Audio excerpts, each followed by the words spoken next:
गरीब परी बहू। सुबह सवेरे शिव जी के मंदिर में सावित्री हर रोज की तरह जब फूलों की माला बेचने पहुंची, तब उसे मंदिर की सीढ़ियों में जोर जोर से किसी बच्ची के रोने की आवाज सुनाई दी। वो सीढ़ियों के पास गई और बच्ची को गोद में उठाते हुए बोली, अरे ये बच्ची किसकी है? मंदिर की सीढ़ियों में इस तरह से कौन इस मासूम को छोड़कर चला गया? ये कहते हुए सावित्री ने मंदिर में मौजूद सभी लोगों से पूछा, लेकिन उस बच्चे के माता पिता का कहीं पता नहीं चला। मासूम बच्चे को देखकर सावित्री की ममता जाग उठी। सावित्री का इस दुनिया में कोई नहीं था। पति के गुजरे हुए कई साल बीत चुके थे, इसलिए उस बच्चे को भगवान का उपहार समझकर सावित्री आंचल में छिपाए अपने घर ले आई। सावित्री ने उस बच्ची का नाम रखा नायरा। सावित्री उस बच्चे की अपनी बेटी की तरह देखभाल करने लगी। धीरे धीरे वक्त का पहिया बीतने लगा। अब नायरा बड़ी हो चुकी थी। बड़ी होने के साथ साथ वो दिखने में बहुत ही खूबसूरत थी। वही सावित्री अब बहुत बूढ़ी हो चुकी थी। वो अक्सर बीमार रहती थी, इसलिए घर का खर्चा चलाने के लिए नायरा फूलों की माला बनाकर मंदिर की सीढ़ियों में बैठकर बेचने लगी। फिर एक दिन अचानक सावित्री की सांसें उखड़ने लगी। तब उसने नायरा को अपने पास बुलाया और सारी सच्चाई बताते हुए बोली, नायरा बिटिया, अब मैं चंद पल की मेहमान हूँ, इसलिए मरने से पहले मैं तुम्हें सच्चाई बताना चाहती हूँ। कैसी सच्चाई माँ? यही कि मैं तुम्हारी असली माँ नहीं हूँ बेटी। तुम मुझे मंदिर की सीढ़ियों पर मिली थी। नहीं माँ, ऐसा नहीं हो सकता। तुम ही मेरी माँ हो। कह दो ये सब झूठ है। यही सच है बिटिया। ये कहते हुए सावित्री ने अपनी अंतिम सांस ली। माँ के इस तरह अचानक गुजर जाने के बाद नायरा बिल्कुल अकेली पड़ गई, लेकिन बड़ी मुश्किल से नायरा ने अपने आप को संभाला और सुबह सवेरे मंदिर की सीढ़ियों के बाहर फूलों की माला बेचकर अपना गुजर बसर करने लगी। ऐसे ही एक दिन नायरा मंदिर के बाहर बैठकर फूलों की माला बेच रही थी। तभी मंदिर के सामने से अचानक तेज रफ्तार कार गुजरी और जाकर एक पेड़ से टकरा गई। ये देख नायरा दौड़े दौड़े उस कार के पास गई। उस कार के अंदर दीपक नाम का एक सुंदर नौजवान था। सर पर चोट लगने के कारण बेहोश पड़ा हुआ था। नायरा का घर मंदिर के पास ही था, इसलिए वो दीपक को किसी तरह अपने घर ले आई और उसके जख्मों पर घर पर रखी जड़ी बूटियों को पीसकर लेप लगाया। कुछ देर बाद जब दीपक को होश आया तो नायरा से वो पूछने लगा, तुम कौन हो? मैं कहाँ हूँ? जी, आपका एक्सीडेंट हो गया था। सर पर चोट लगने की वजह से आप बेहोश हो गए थे। मैं आपको यहाँ लेकर आई हूँ। मैंने आपके चोट पर लेप लगा दिया है, जल्द ही ठीक हो जाएगा। तुम्हारा बहुत बहुत शुक्रिया। अच्छा, अब मैं चलता हूँ। घर पर मेरी माँ परेशान हो रही होगी। इतना बोलकर दीपक वहाँ से चला गया। दीपक जब अपने घर पहुँचा तब दीपक की माँ बबीता परेशान होते हुए बोली, अरे बेटा, ये तेरे सर पर चोट कैसी लगी? तुम ठीक तो हो ना? कुछ नहीं माँ, बस छोटा सा एक्सीडेंट हो गया था, लेकिन मैं अब ठीक हूँ। आप चिंता मत करो, मैं अपने कमरे में सोने जा रहा हूँ। ठीक है बेटा, तुम आराम करो। मैं तुम्हारे लिए हल्दी वाला दूध लेकर आती हूँ।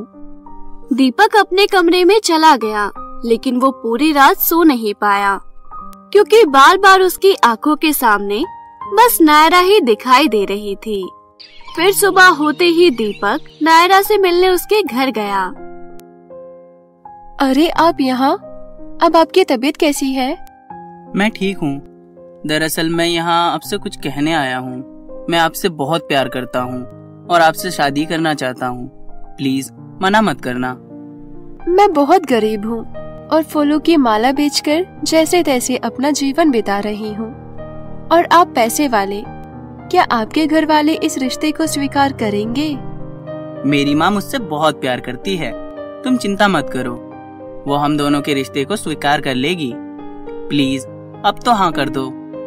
नायरा ने सर हिलाते हुए दीपक का प्रस्ताव स्वीकार कर लिया। फिर दोनों ने मंदिर में जाकर शादी कर ली। उसके बाद दीपक नायरा को अपने साथ घर ले आया। बबीता ने जब अपने बेटे दीपक के साथ नायरा को देखा तो बोली, अरे बेटा, ये अपने साथ तो किसे ले आया? माँ, ये नायरा है। हम दोनों ने मंदिर में शादी कर ली है। आप बस हम दोनों को आशीर्वाद दे दीजिए। क्या कहा बेटा? तूने शादी कर ली, वो भी मुझे बिना बताए? मुझे एक बार तो बता दिया होता अपनी पसंद के बारे में, मैं धूमधाम से तेरी शादी करती। खैर कोई बात नहीं। वैसे इस लड़की के माता पिता कौन है, कहाँ रहते हैं? इतने में नायरा अपने बारे में बबीता को सारी बात बताती है। नायरा की बात सुन बबीता हैरान रह गई और मन ही मन गुस्से से सोचने लगी, मेरे बेटे को यही गरीब फूल वाली मिली थी। जरूर इस लड़की ने मेरे बेटे को अपने प्यार के जाल में फंसाया होगा। मैं इसे इस घर की बहू कभी नहीं मानूंगी। माँ, क्या सोचने लग गई? कुछ नहीं बेटा, जाओ, तुम दोनों बहुत थक गए होंगे, जाकर अपने कमरे में आराम करो। कुछ हफ्ते बीत जाने के बाद दीपक को बिजनेस के सिलसिले में दूसरे शहर जाना पड़ा। वही बबीता ने अपना असली रंग दिखाना शुरू कर दिया। अरे ओ महारानी, आराम फरमा लिया है तो जल्दी से बाहर आ। जब देखो सारा दिन भर सोती रहती है। क्या हुआ माँ जी, बताइए क्या काम करना है, मैं अभी कर देती हूँ। बोल तो ऐसे रही है जैसे घर का सारा काम खुद ही करती हो। मैंने नौकरानी की छुट्टी कर दी है, वो अब काम पर नहीं आएगी, इसलिए घर का सारा काम अब तू ही करेगी। बहुत दिन से स्टोर रूम की सफाई नहीं हुई है, झाड़ू उठाओ, जाकर स्टोर रूम की सफाई कर। ठीक है माँ, मैं अभी जाकर स्टोर रूम की सफाई करती हूँ। इतना बोलकर नायरा जैसे ही सफाई करने स्टोर रूम में गई, तभी चुपके से बबीता ने स्टोर रूम का दरवाजा बाहर से बंद कर दिया। कुछ देर बाद नायरा को घुटन महसूस होने लगी और वो दरवाजे की ओर बढ़ी।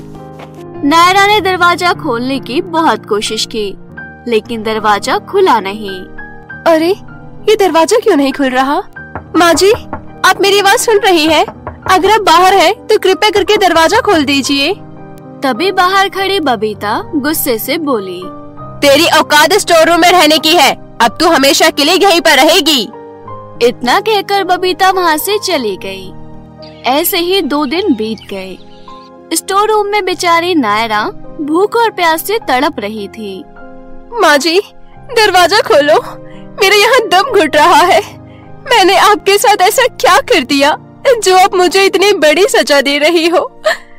अगर मुझसे कोई गलती हुई हो तो मुझे माफ कर दो, लेकिन भगवान के लिए दरवाजा खोल दो माँ जी, वरना मैं मर जाऊंगी। बबीता गुस्से में दरवाजा खोलते हुए बोली, तूने मेरे बेटे को अपने जाल में फंसाकर शादी कर ली, यही तेरी सबसे बड़ी गलती है। अब तो तेरी अकल ठिकाने आ ही गई होगी। अभी भी समय है, इस घर को छोड़कर चली जा, नहीं तो तेरा इससे भी बुरा हाल करूंगी। चल निकल जा मेरे घर से।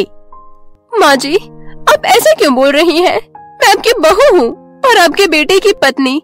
जब तक मैं जिंदा हूँ मैं इस घर को छोड़कर कहीं नहीं जाऊंगी। नायरा की बात सुन बबीता गुस्से में अपने कमरे में चली गई। लगता है ये ऐसे नहीं जाएगी, मेरे घर पर कब्जा करना चाहती है, मैं ऐसा होने नहीं दूंगी। उस दिन से बबीता नायरा के ऊपर दिन रात अत्याचार करने लगी, यहाँ तक कि उसके साथ मारपीट भी करती। लेकिन नायरा सब दर्द सहन करके अपनी सास बबीता का अत्याचार सहकर उस घर में रहने लगी। पता नहीं किस मिट्टी की बनी है, इतने जुल्म कर रही हूँ फिर भी करम चले इस घर को छोड़ने का नाम नहीं लेती।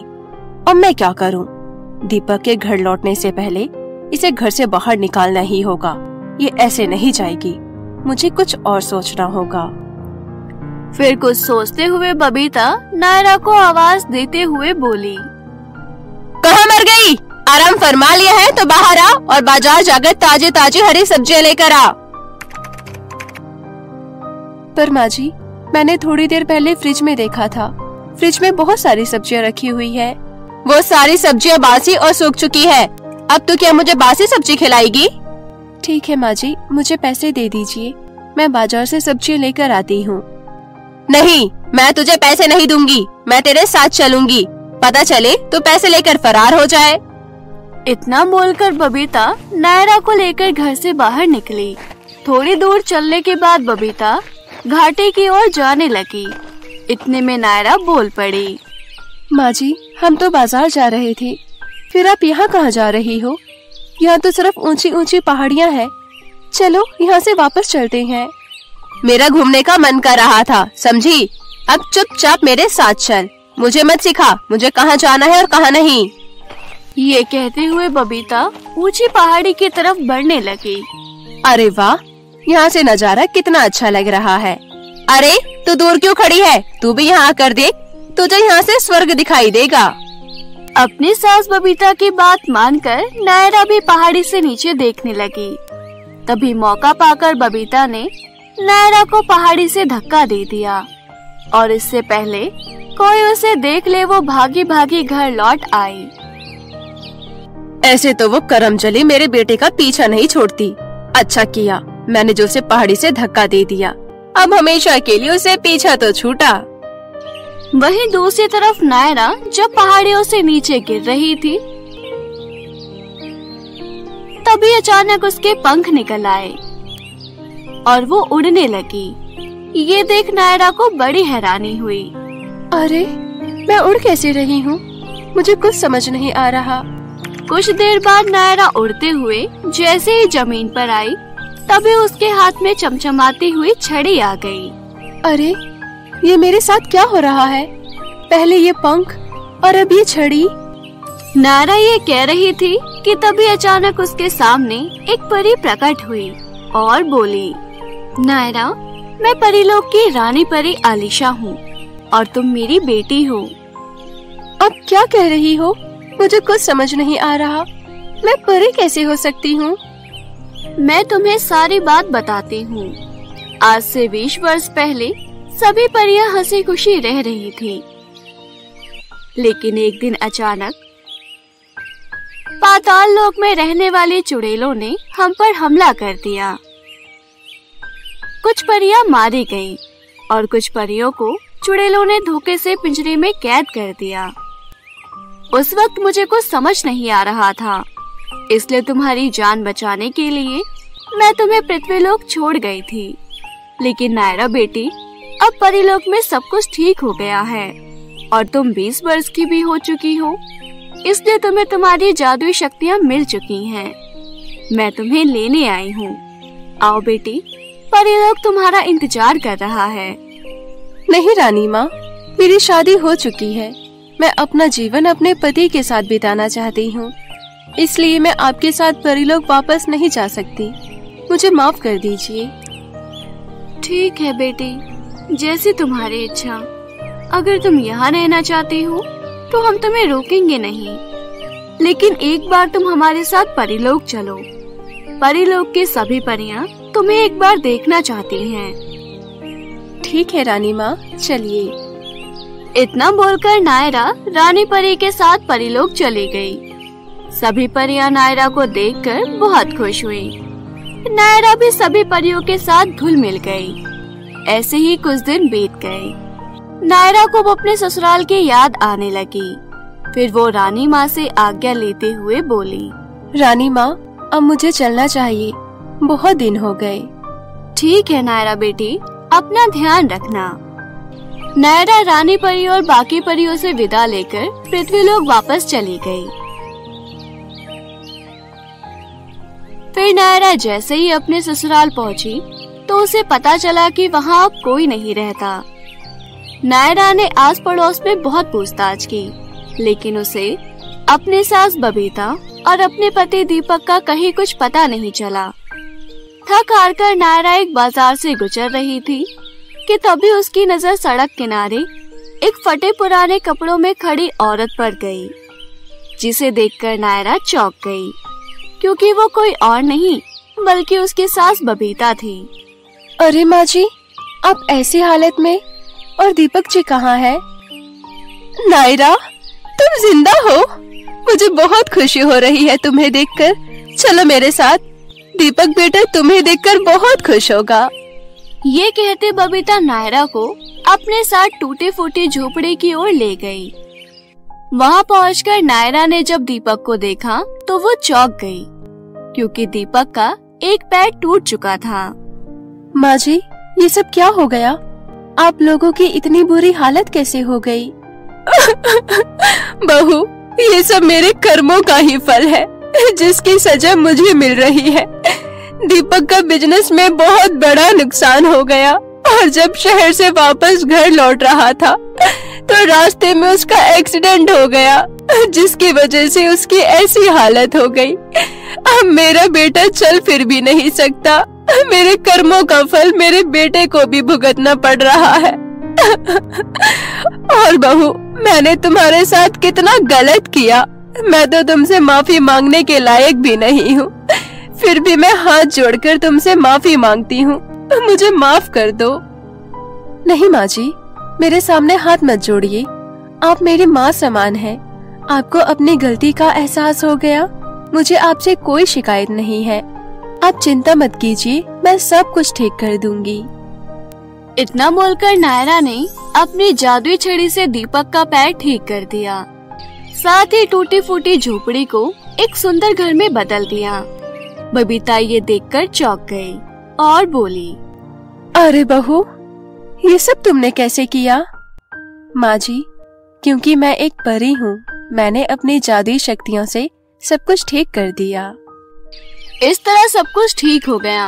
अब बबीता नायरा को अपनी बेटी से भी बढ़कर प्यार करने लगी और सभी खुशी खुशी मिलजुल कर रहने लगे।